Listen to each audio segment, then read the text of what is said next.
in everyday life, things that are not good, do they just stop on their own? Now, I know there's exceptions to the rule, right? There's always exceptions to the rule, right? Somebody had an epiphany. They said, let me stop doing this bad thing towards this other person. And they just see the light, right? And they stop. But I'm talking about in general. Do people just stop their wrongdoing towards another person without it being initiated by anything? They just have a moral enlightening and they say, I'm going to stop. My answer to that is no, right? People just don't stop without there being some repercussion to something, right? You're married to somebody, you're dating somebody, you keep doing them wrong, you keep cheating on them, you keep hitting them, you keep verbally abusing them. Just don't stop. Something causes you to stop. Somebody filing for divorce, somebody getting a restraining order sometimes, right? Somebody hitting back, somebody doing something that causes you to stop. Somebody sending you to jail, getting you arrested. There always got to be something typically for you to stop. You being bullied in school, right? Go to the guidance counselor, the teacher. This person is bullying me. They call up the person's parent. Parent come up to the school, give an ass whipping right inside school. Maybe that causes you to stop. Sometimes people need more for them to stop. Sometimes people need to be laid down, so to speak, to stop. Locked up, put in a hospital, or even worse, to stop, right? So the question is, do people just arbitrarily stop their wrongdoing? You feel me? My thing is, typically, people need some sort of reaction. Now, that's the first part. The second part is when people get accustomed to that same reaction, can they get used to it?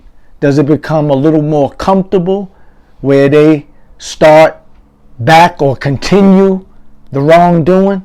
You feel me? So a person knows that you're going to leave, you're going to pack your bags, you're going to leave, then you come back, and then you leave, and then you come back, and then you leave. After a while, that cycle gets like, all right, so what? I know the routine, right?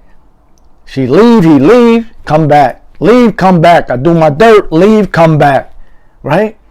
So, do people get accustomed to the repercussions sometimes, the karma sometimes, so to speak, right? They keep getting locked up, keep getting a restraining order, right?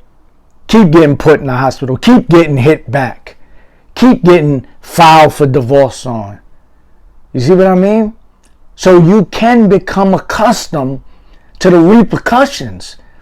And when that happens, here's the next part. And it's a question, right? Do you have to ante up? Right? Do you have to take it to another level for them to wake up, for it to hit them harder than before? Right? I don't know. You tell me. You feel me? To me, it's common sense. Somebody's getting used to something, right? The bully keep hitting me, and the most I do is just keep shoving him to the point where he know that every time that I hit him, that I punch him in his face, all I'm going to get is a shove, right? And it may have affected him before when you did the first shove. Whoa, you know? But then after a while, you get used to the shove. Do you have to step it up a little bit now, right? Maybe a smack in the face, maybe a punch in the face, maybe something worse, right? Depending on, depending on the situation. But my belief is, and I'm going to equate this to what's going on right now with George Floyd and the many, many, many others, list too long to name, do you have to ante up for them to listen, to see you, to pay attention, to take notice, right? I don't know. I mean, I do know, but I would like your opinion on that, right? Leave your comments, right? Do you have to take it to another level? You feel me? For them to say, now I want to go through this again, right? Sometimes it take a person one time in jail for domestic abuse. For domestic abuse, it take them one time to go to jail, to get locked up. They laying in that cell. They going through what you have to go through in county jail or whatever. And you say, never again. You a choir boy when you come home. Oh yeah, right? There's some people that, and I know somebody that got hit with a frying pan, kept hitting his wife, right? She took a frying pan one day and gave him a triple concussion. I didn't know where he was at when he woke up. That was it. She never got touched again, right? But let's say she did. Where you go from there, right? The frying pan again? Maybe. I don't know. Something else? I don't know. Every situation is different. But I do know in this situation, we had to do what we did. We had to. Right? And the next time, hopefully it's no next time. Because I'm scared to where we going to go next time. Love.